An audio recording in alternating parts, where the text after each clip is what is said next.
ಸ್ನೇಹಿತರೆ, ನಿಮಗಿದು ಗೊತ್ತಾ? ಒಂದು ವೇಳೆ ನಾವು ಭಾರತದ ಸೋಮನಾಥ ಮಂದಿರದಿಂದ ಒಂದು ನೇರವಾದ ಗೆರೆ ಎಳೆದರೆ ಅದು ಯಾವುದೇ ಅಡೆತಡೆಗಳಿಲ್ಲದೆ ನೇರವಾಗಿ ಅಂಟಾರ್ಕಟಿಕಾ ಅಥವಾ ದಕ್ಷಿಣ ಧ್ರುವಕ್ಕೆ ಮುಟ್ಟುತ್ತದೆ.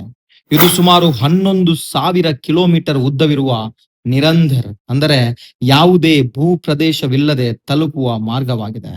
ಆದ್ರೆ ಇದಕ್ಕಿಂತಲೂ ಅಚ್ಚರಿಯ ಸಂಗತಿ ಏನಪ್ಪಾ ಅಂದ್ರೆ, ಇದೇ ಮಾಹಿತಿಯನ್ನ 7ನೇ ಶತಮಾನದಲ್ಲಿ ನಿರ್ಮಿಸಲಾಗಿದ್ದ ಬಾಂದ್ ಸ್ತಂಭದಲ್ಲಿ ಉಲ್ಲೇಖಿಸಲಾಗಿದೆ. ಇದು ಈಗಲೂ ಕೂಡ ಸೋಮನಾಥ ಮಂದಿರದ ಆವರಣದಲ್ಲಿದ್ದು ಅದರಲ್ಲಿ ಬರೆಯಲಾಗಿದೆ: ಅಸಮುದ್ರಾಂತ್ ದಕ್ಷಿಣ ಧ್ರುವ ಪರ್ಯಾಪ್ತ ಅಬಾಧಿತ ಜ್ಯೋತಿರ್ಮಾರ್ಗ. ಅಂದ್ರೆ ಈ ಬಿಂದುವಿನಿಂದ ದಕ್ಷಿಣದ ಧ್ರುವದವರೆಗಿನ ದಾರಿ ಎಲ್ಲಾ ರೀತಿಯಿಂದಲೂ ಅಬಾಧಿತವಾಗಿದೆ ಅಂತ. ಬಾಂದ್ ಸ್ತಂಭದಲ್ಲಿ ಇರಿಸಲಾದ ದಿಕ್ಸೂಚಿಯ ಫಲಕ ಕೂಡ ದಕ್ಷಿಣದ ಧ್ರುವದೆಡೆಗೆ ಸೂಚಿಸುತ್ತದೆ. ಈ ಎಲ್ಲ ಮಾಹಿತಿಗಳನ್ನ ಸುಮಾರು 1500 ವರ್ಷಗಳ ಹಿಂದೆಯೇ ಉಲ್ಲೇಖಿಸಲಾಗಿದೆ.